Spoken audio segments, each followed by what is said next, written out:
sacrifices to silence. Let us move into the service willing to be authentic with each other, honest within ourselves, and open to connection in all its forms.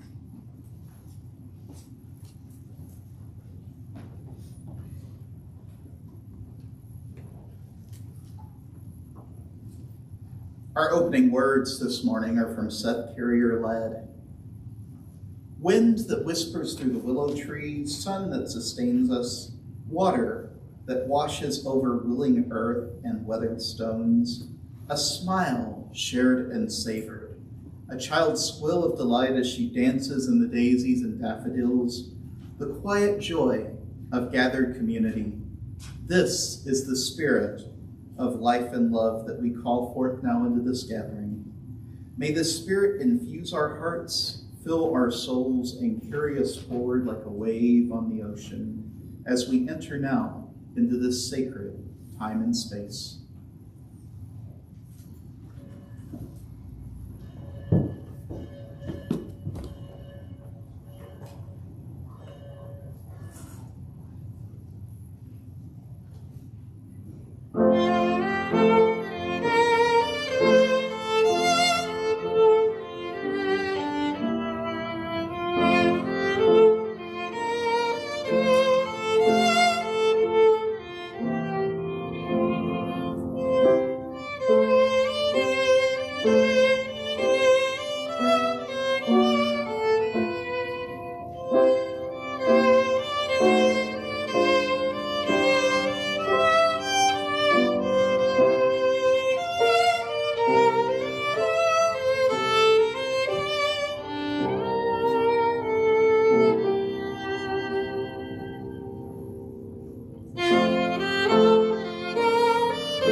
Putting on my other hat.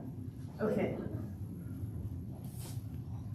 We light our chalice this morning with these words from Ben's soul. Let us hold a quiet moment together as our chalice is lit. As the wild wind bites, so does the still flame warm us. As the deep snows block our doors, so does the gentle flame bring us out. As the crackling cold air stops our breath, so does the radiant flame draw from us the words we need to give and to receive. Words of greeting, words of comfort, words of solace, words to challenge our minds, and words to bring us to action. Let us gaze upon this, our common flame, so that we remember who we are and what we can do when we are together.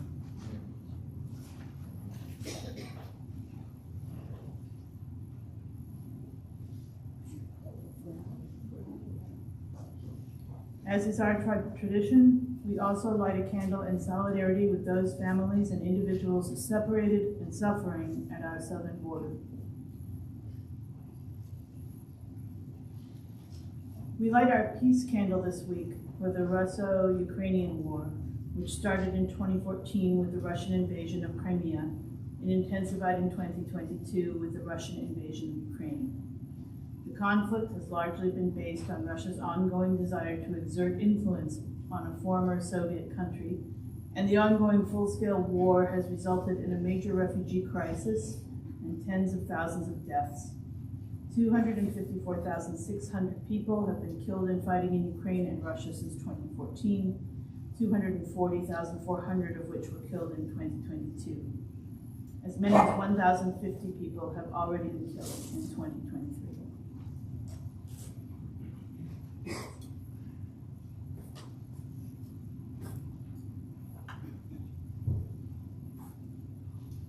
I invite you to rise in body or spirit and join us in singing our opening hymn, hymn 61, in the great hymnal, Lo, the Earth Awakens Again.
One of the ways that we proclaim the warmth and caring of our community is by sharing our joys, concerns, and milestones.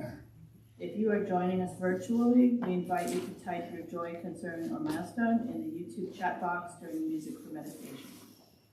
We invite those in person to, one at a time, drop a pebble into our communal bowl during the Music for Meditation. Spoken joys and concerns will be invited following the music.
let's see. I invite you, if you have a joy, concern, or milestone, I'm sorry, wrong page.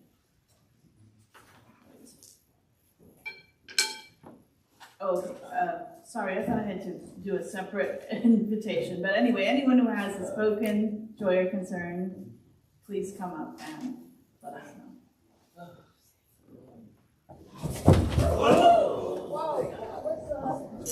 Sorry, not okay. I'm okay. Oh, that's fine. Thank you so much. That's clumsy. Yeah. Sorry. So good, no spoken joys or concerns? Okay, sorry. Well, I have a joy that Laura wasn't hurt.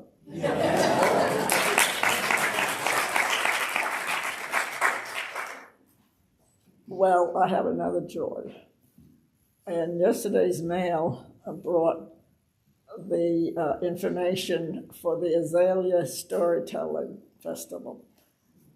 Many of you know that I really enjoyed, and my late husband Ralph loved it too. And so, and the three of the, they call them the tellers, three of them are our favorites. It's just great. So my son Craig was going to come down anyway, the end of February, to help me with the income tax. So he said yes, he would like to come down in March. It's March 3rd, 4th, and we'll check out in March 5th. So I've already gotten a motel room. And we'll share a room, but I made sure there was 2 beds. I'm not sharing. Okay. So, okay, and I have a concern. My close friend Carol Jensen Luther, had to put down a cat and a dog, and she doesn't have any dogs left. But poor Carol only has 5 cats now. She had 6.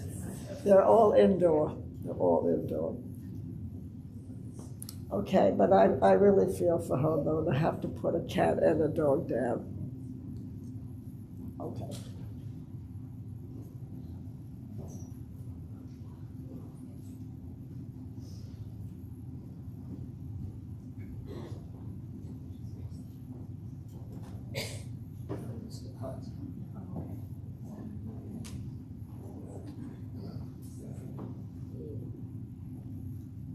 Hi, most of you know me. I'm Stephanie Ostrowski, and Camilla Herschel's my mother. Wanted to tell you it's a joy for me to be able to tell you that she's made really good progress in rehab. She's stronger, she's more independent, and she's going to be evaluated on Friday to see if she gets to move out of rehab. And I wanted to tell you especially from my heart that all of you have been a joy to us.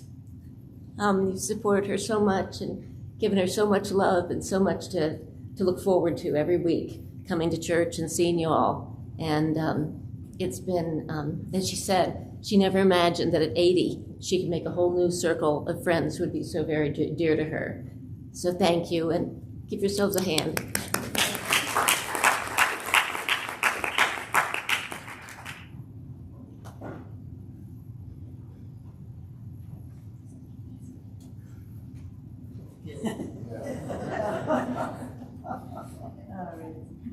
Our moment for all ages today is led by our coordinator of religious exploration, Angela Farmer.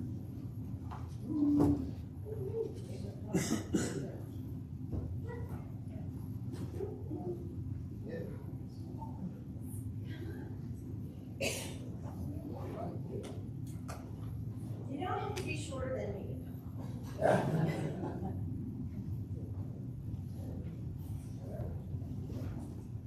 Because some of you guys are going to be taller than me in a minute, I think.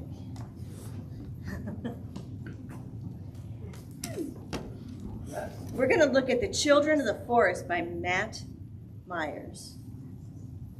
Some beautiful artwork in here.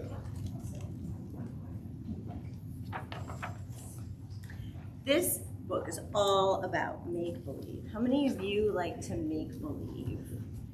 And even though you're just kind of at your house, you're pretending like maybe you're on the moon, or... I like to pretend I'm a fighter because I have a pink sword at my house. But Oscar chewed on it a little, so it has holes in it. Is Oscar your cat? Yeah. One of them? Yeah. And Cressa is the other cousin because the two girls died. Oh, I'm so sorry to hear that. That was a long time ago. Would you like to pretend? I would pretend I'm flying. That's a good one. Anybody else? Do you guys like to pretend? Yeah? I like to pretend I'm flying too. You do?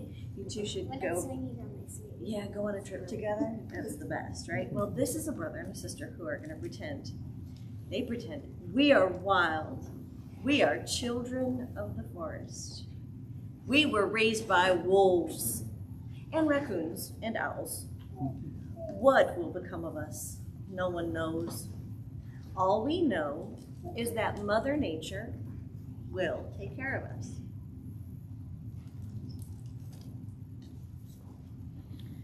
I teach sister with native plants, which native plants are not to eat. And that was one of the things I was going to put on your list. We have a list of how to survive going on here.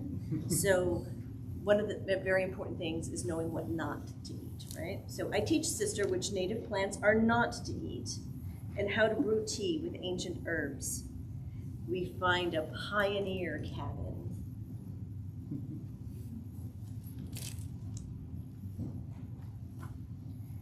We are silent, like the wind. I don't know, the wind can be pretty loud sometimes. That's probably funny, because they're probably about as silent as the wind, looking at these two stomping their feet. We take only what we need. Yeah. Mm-hmm. Well, if you're going on an adventure, you need to make sure you've got things. A mountain lion, known in these parts as a puma, hunts for its next meal. What's a puma? A puma is a kind of mountain lion. She's just like this. It's really just a house cat. No, he's freaked out like And she's really just interested in the cookies. That's it. Yeah. She's not real worried about the puma. That's not a puma, it's just a kid. I lead sister to safety, but she is slow. I must abandon our food to save her. You and Emma. Abandoning. We teeter on the edge of starvation, yet Mother Nature always provides. We follow the tracks of a wild beast. He also should I think it have. is. I think it's a dog. He should have left his sister abandoned. Abandoned his sister and taken the cookies. It's either us or him. Bully dog. I'm sorry, Carter.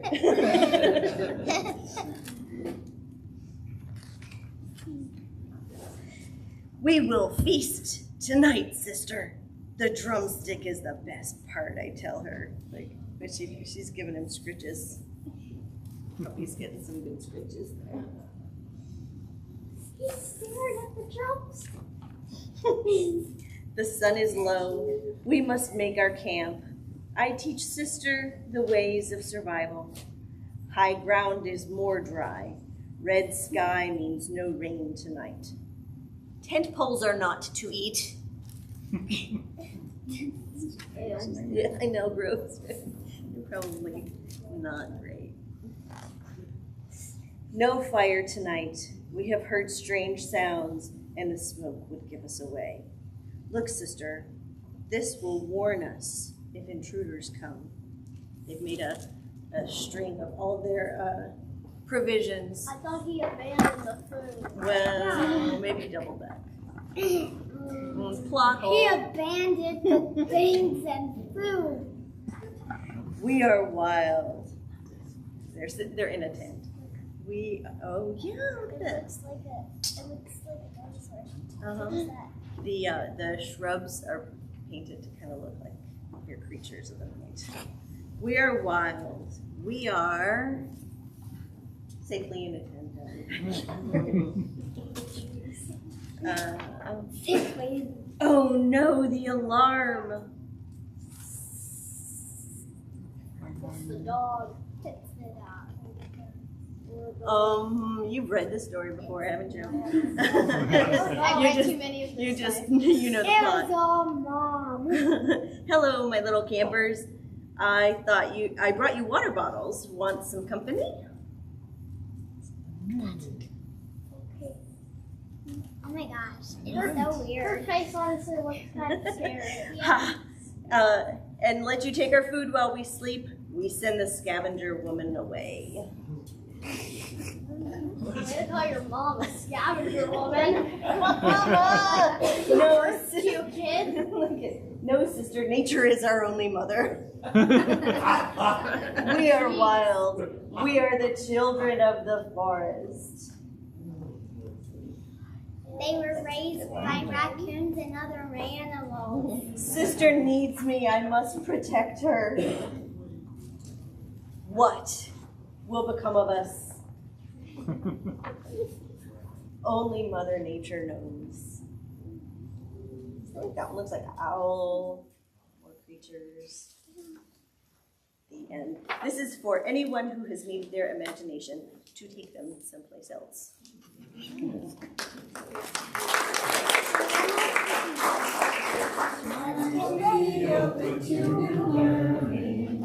May your words bring truth into the world. May your hearts know love and your hands do justice as you go your way. Much faster.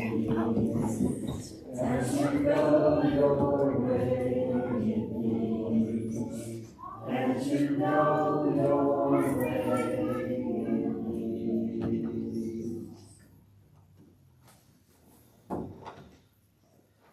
Please join me in the spirit of contemplation in whatever way feels right with these words from Teresa Cooley. In this time of anticipated spring, let us allow ourselves to extend the anticipation, to value the time of budding before blooming, of seeding before sprouting. This is a time of revelation, the revealing of that which is eternal, which we see every year but still need to be reminded to see it in a new way. There is also the revelation of that which is new. Every spring we encounter something never before seen. It is that very newness which embodies hope and potential for the wholeness which is yet to be. Let us allow spring to unfold slowly, that we might anticipate the true mystery of rebirth and renewal.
Blessed be.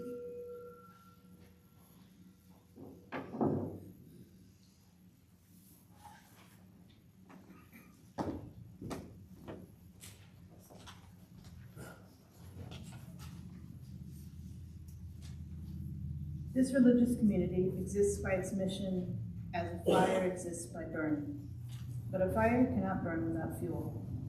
and it is the time, the energy, the imagination, the vision, the creativity, the compassion, the love, and the financial support of the members and friends of this community that fuels our mission to nurture and sustain a welcoming, inclusive, and diverse liberal religious community that transforms lives and serves the world.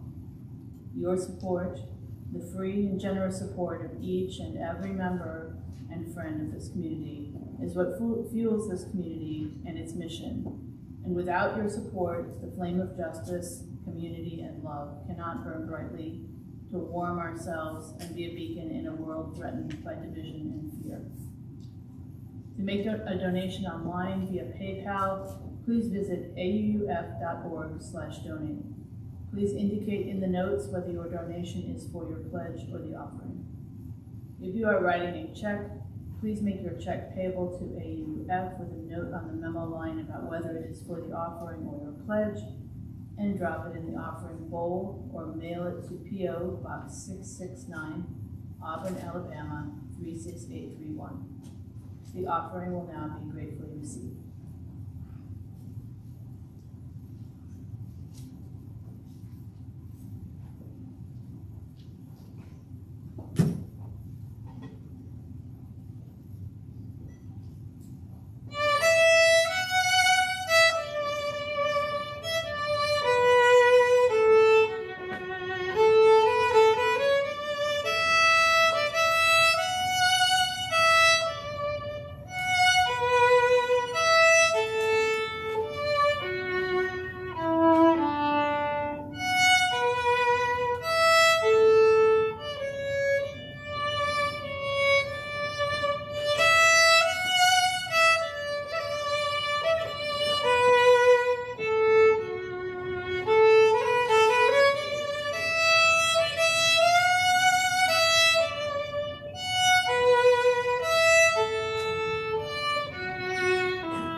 A reading from Adrienne Marie Brown.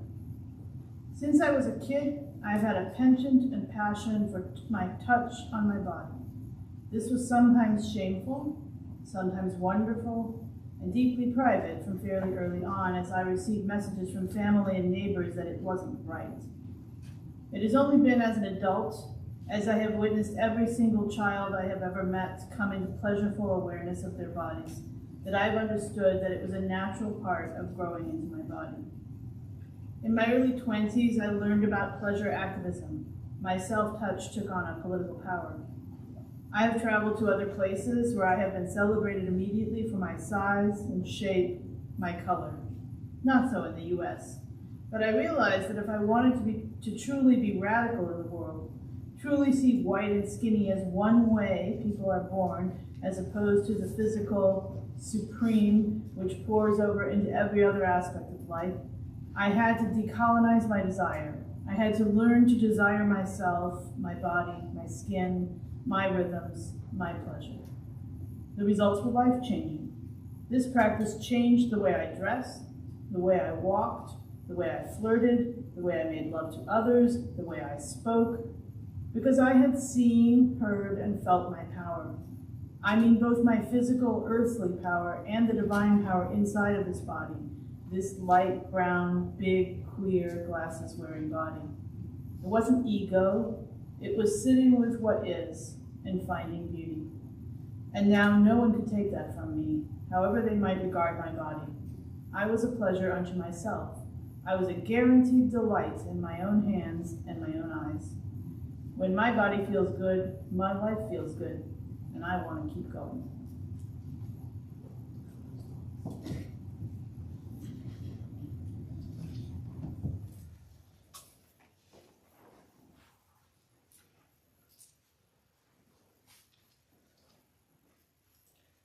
This week, many in the pagan and earth-centered community will be celebrating Imbolc, which, if you recall from last year, is, and I know you all do because of it, is the ancient European celebration that was thought to be the beginning of spring. Now, I had to explain this to Calvin because Calvin asked me, how on earth could February be the beginning of spring? And I had to explain to him, no, the Celts saw it much longer. It goes all the way to Beltane at the beginning of May. But I like the meditation this morning because it really hits home that spring right now is an anticipation, that we're waiting for those nice warmer days and some hopefully better weather, and all that is to come from it.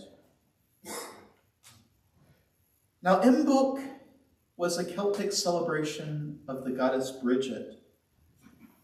And Briget was said to be a fiery and beautiful goddess with long flowing red hair and a green cape. She's almost always pictured as this woman who is both beautiful and intimidating at the same time.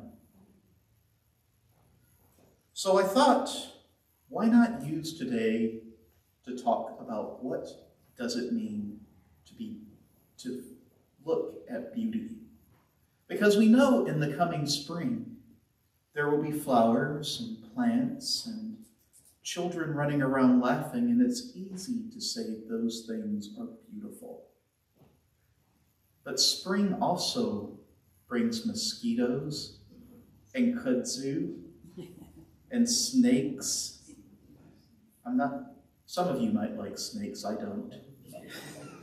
I see some thumbs up, but I'll keep it in my I don't like pile. What does it mean to be beautiful? It's easy to label these things as beautiful and non-beautiful, isn't it? And yet when I think of beauty, I always think back to a classic episode of The Twilight Zone. I wish Mike Garrett was here because I'm sure he could tell you all the ins and outs of this episode. But suffice it to say, it's a classic one where this woman is in a hospital trying to get treated for chronic ugliness. And it's an interesting thing because you hear the people all throughout the episode and you see their bodies below their necks, but you don't see anyone's head until the very last scene. When it turns out that they can't treat her, that she's going to have to be sent away to a colony for the ugly, it finally pans to their heads. And I'm sorry to any of you who have never seen this, but it is a show from the 50s, so I don't feel bad spoiling it for you. But it turns out that she is a conventionally beautiful woman. In fact, it's Marilyn from the Munsters. And everyone around her who's calling her ugly has the face of a pig. A few years ago, when they tried to do a reboot of The Twilight Zone, they tried to remake the episode, and I don't think it was nearly as good, because the original still has a hitting power today. What does beauty mean? Well, it was traditionally seen as merely aesthetic. Some of the ancients believed that beauty was just an inborn thing you either had or you didn't have. In fact, Plato believed that what was beautiful existed as an objective thing, immaterial thing in the world, apart from any of us. But that's not a very good answer, I don't think, today. Because whenever any culture tries to define what's beautiful, they inevitably define one thing for their particular culture that doesn't really fit in years later.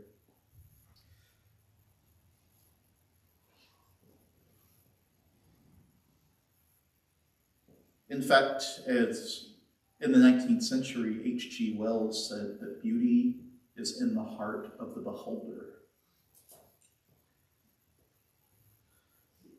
In American culture today, what is beautiful is typically quantified to specific categories.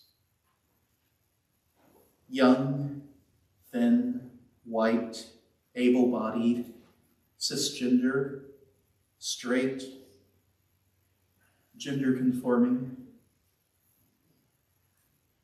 And yet it's not always been so in other places. In fact, in the late 19th century, fat people were the beautiful ones. And the reason is because it meant you had enough money to be able to eat and not starve yourself to death. I like what Adrienne Marie Brown says in that reading that Lorna read, that she's traveled to other places where she's been celebrated for her size and shape and color. So if beauty is truly, as H.G. Wells said, in the heart of the beholder, why do we hang on to concepts of beauty that raise some up and lower others? It's a hard question to answer. But I want to propose this morning that beauty has traditionally signified what we hold valuable. And I realize that that is going to have some powerful consequences. But think about it. Just as fatness was once valued because it was a signifier of wealth, today people openly view thinness as beautiful because they think it's a signifier of virtue. It's not. I had a friend when I was growing up who was the skinniest guy I've ever met, and he could eat 3 triple cheeseburgers a day without gaining any weight. Wasn't anything virtuous about that, other than he might one day win a hamburger eating contest.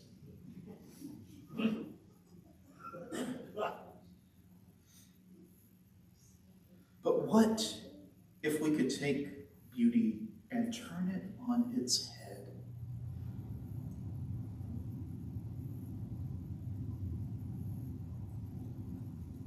Confucius once said that everything has beauty, but not everyone sees it. I'm reminded of a story that I once heard of a POW during the Korean War who was being held in solitary confinement. He went for days without seeing another human. But one day, a mosquito got into his cell with him. I asked you all to raise your, I didn't ask, but some of you did, about snakes. How many of you think mosquitoes are beautiful? I'm glad. They're good for birds. Oh, Well, this mosquito got in the cell, and for months, this mosquito was this man's only friend. He could have smacked it like most of us are prone to do with mosquitoes, but he made a pact with the mosquito. He would let the mosquito draw a little bit of his blood every day in exchange for its company.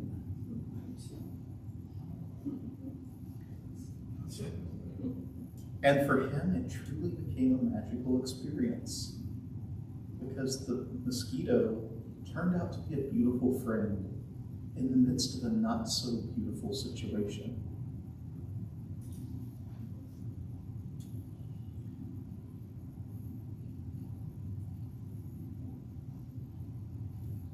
What if we turned beauty on its head, and when we're confronted by the standards of society that would tell us something is ugly, we instead ask, what is beautiful about this?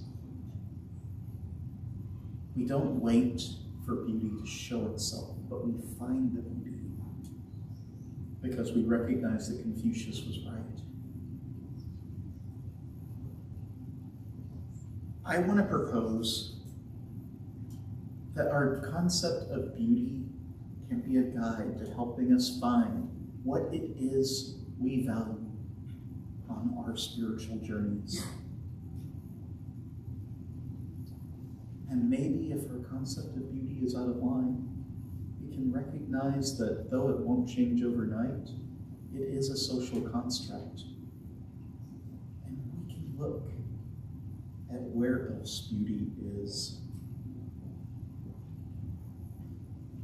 I think that if we did this, we could enrich our lives by finding the beauty all around us. Last year I preached a sermon where I declared that weeds are a social construct. They're not a biological category. And then I went to GA in Portland and found a booth selling a plate that says weeds are a social construct, which I took as a sign, and it's now on my desk in my office if you come visit me. But it's true. No matter how much you feel like a weed, and no matter how much you feel like you can't conform to what society would ask of you in order to be beautiful, beauty is not something you have to strive for. It's something you all have already within you. You just have to learn to see it.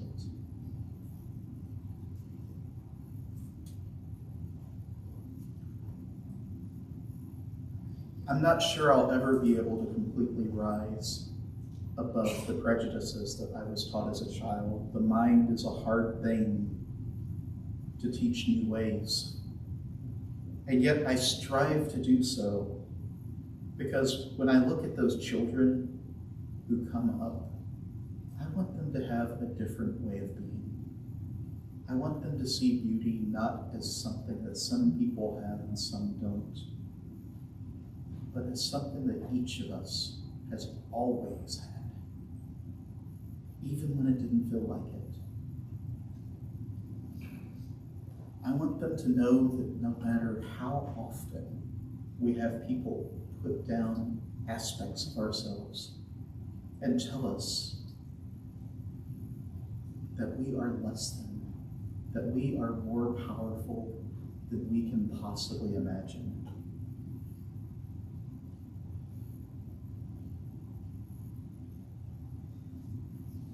I want them,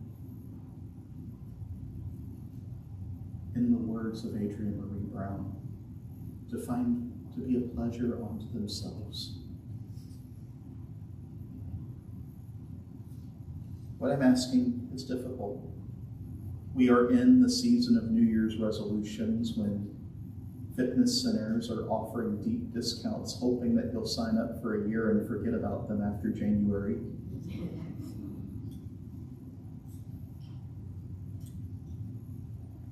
And yet I think there is another way.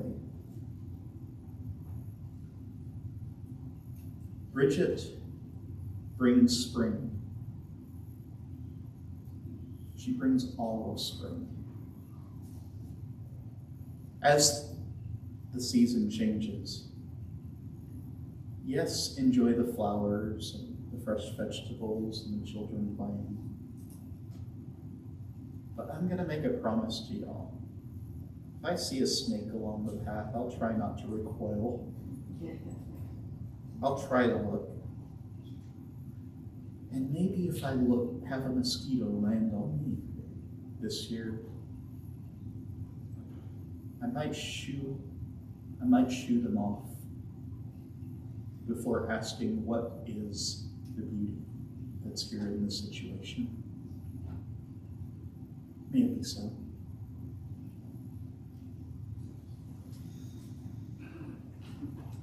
So, we're going to create our own spring beauty this year. Did everyone get a packet of seeds with a reading when you came in? If you didn't, raise your hand and we'll get someone to bring one to you.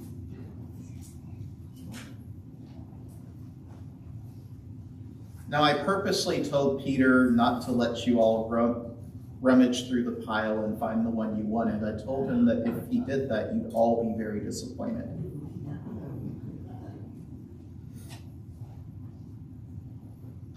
But what we're going to do this morning, as we're waiting, is I want you to take a look at the reading on the back from Irish poet John O'Donoghue. And I want you to quietly read it to yourself as Peter's giving out the last of the seed packets.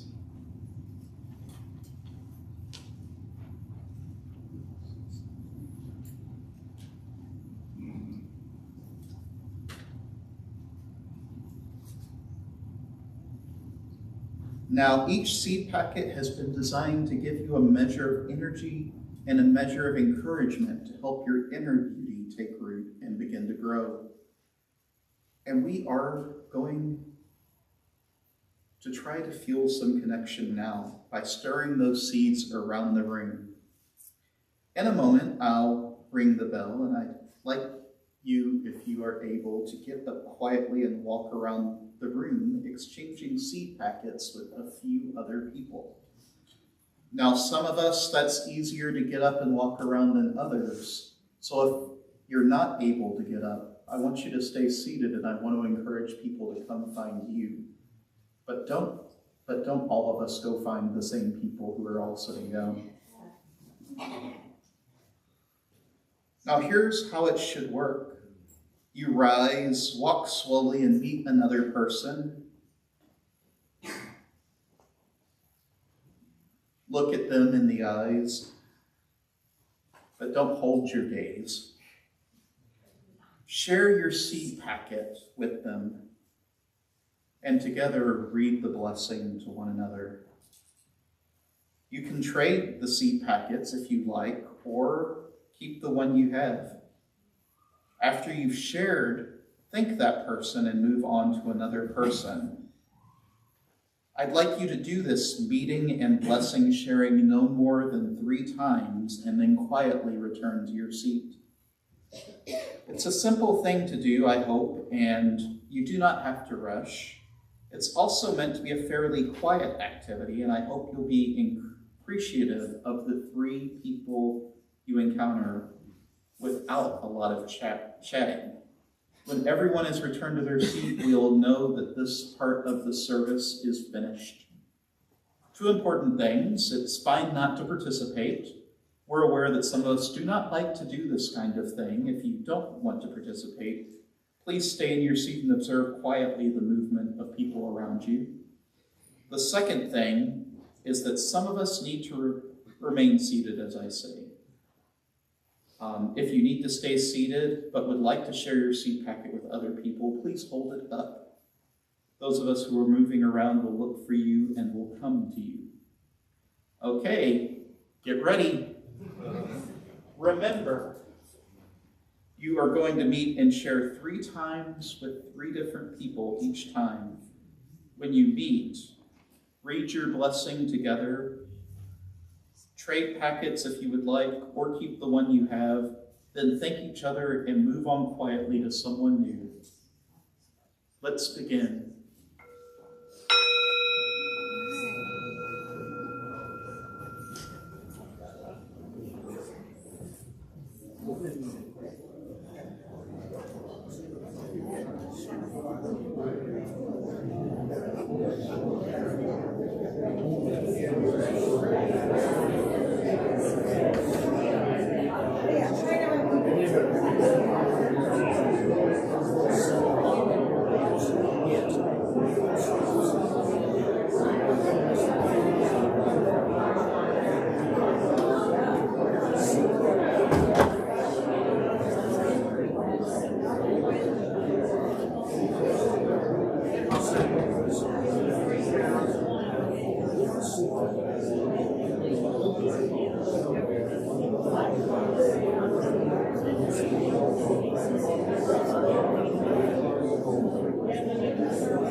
Are you going to create?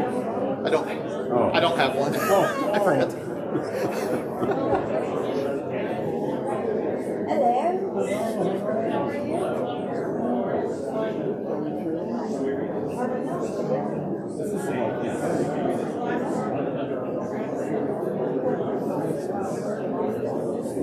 I forgot to grab one, but we can still. Oh. Okay, thank you.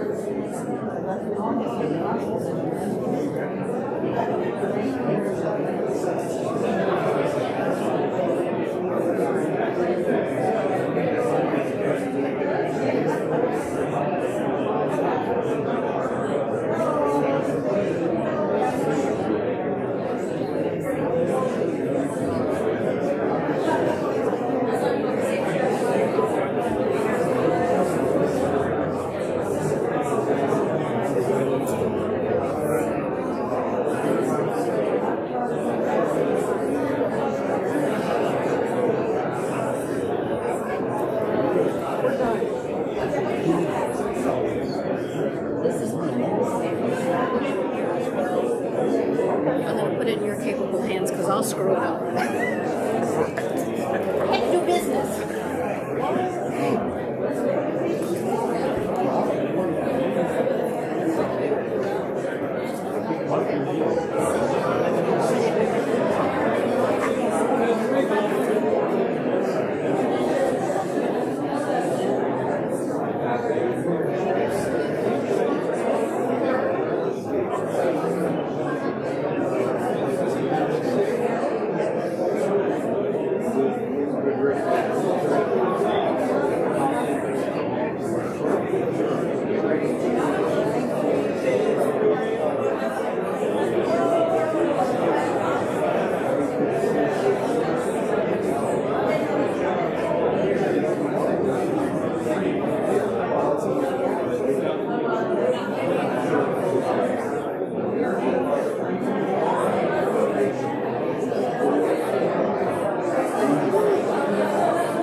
Remember, when you shared, go back to your seat. And we shouldn't be doing business right now.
So, I hope that you found that a great way to be able to walk around the room and exchange some seeds. Now, what do we do with these seeds? Well, there's two options. If you have a home garden, you're certainly welcome to take these home and plant them in your home garden. But I have a proposal for us. We have a poor little garden here on the side of the building that's been a little neglected since the beginning of the pandemic. Nobody's fault. It's just that, I guess, growing things wasn't top of our priority during the global shutdown.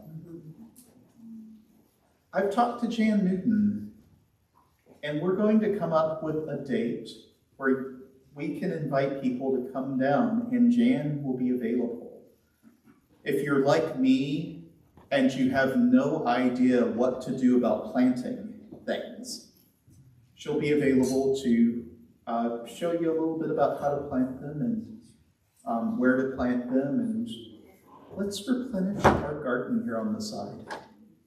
So either plant your seed packet at home or keep it, and we'll come down in a few weeks when it's a little warmer, and we'll plant our seeds.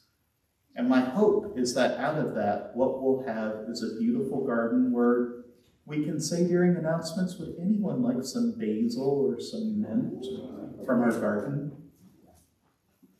So we don't have a date. I sprung it on her 10 minutes before the service, so don't ask her either. But we'll figure it out, and we'll send it out to the listserv, and we'll have extras both for people who aren't here and for anyone who still wants to plant something at home. Thank you for being a part of our ritual this morning, and may the beauty of the season guide you and bless you. May it be so. Our closing hymn is hymn number 177, number 77 in the great hymnal, Seek Not Afar for Beauty. I invite you to rise in body or in spirit.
Please join me in extinguishing our chalice. You will find the words in your order of service. We extinguish this flame, but not the light of truth, the warmth of community, or the fire of commitment. These we carry in our hearts until we are together again. Please be our guests today after the service for coffee hour here in the sanctuary. This is an opportunity to chat with people about the service or just how their week went. All are welcome to join. If you are not signed up for our email list, please make sure to do so to receive updates about ways to connect. You can find information on signing up at our website, auuf.org/subscribe.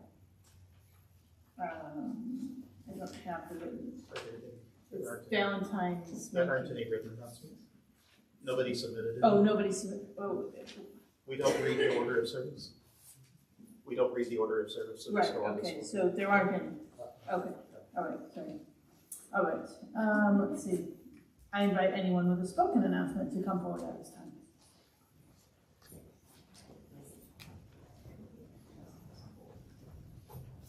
Everyone, in lieu of what Chris just announced and I guess Jan's plan, I should tell you that where I live, we're changed the swimming pool into a community garden. So please let us know when that date is so I could come and, learn how so that my neighbors can learn how. Thank you.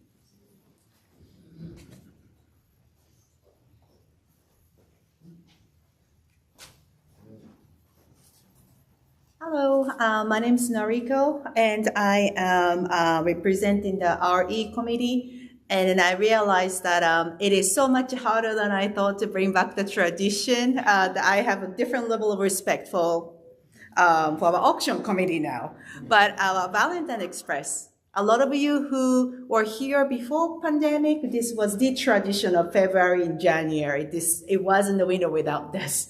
But we are trying to get this back, and we have about 120 cards made, and today Amy Kaiser has graciously offered Amy the stump room, so kids will be doing, and you're more than welcome to join us during the coffee hour. Grab coffee and join the RE building, which is right next to here. Just for the who have never heard about the Valentine's Day, right? This is a long tradition at the fellowship. We started making cards together, not just our kids, but everybody together to make cards. And we sell this $2 per card in February, which we start today actually. So I'm going to be at the table, and $2 per card. And in the total, the half of the money will stay in the account where they're going to build for the playground, other related matters. And then the other half, each RE class will decide which nonprofit organization they are going to give. So it is for the community service as well as sharing the love. Okay, so when you purchase $2 per card, you're going to, if you want us to deliver, us meaning the kids to deliver, and that is a Sunday before the actual Valentine's Day. So if you write the name, who you wanted to send it to, then we will collect it and sort it out. We're going to have the kids deliver on the potluck. That's going to be a potluck Sunday. If you're not here that day, we are going to mail it to you. And if you wanted to self-deliver or somebody outside of fellowship you wanted to mail out or give it to, you can take them home. Okay, so I'm going to be at the back with the table, so please participate. And if you want to join the Amy Stamp room, and there is also a clipping room, so you're going to be there and then just enjoy your fellowship and then sharing the love. Thank you.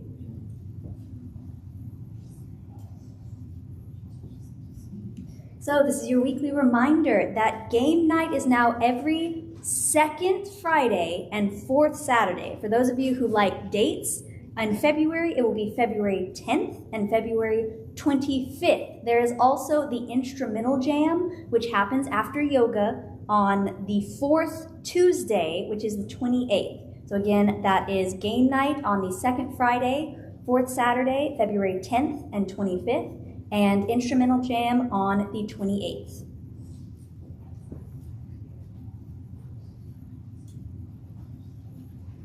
Are there any other announcements?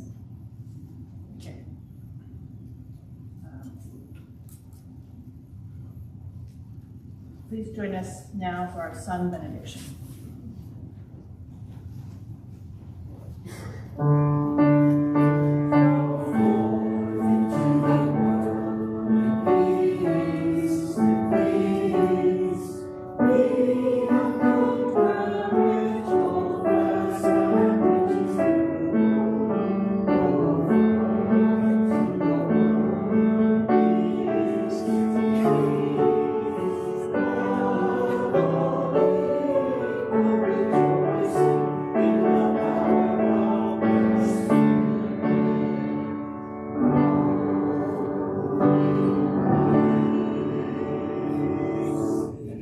May our lives be reflections of the beauty, peace, and joy that is possible in the world.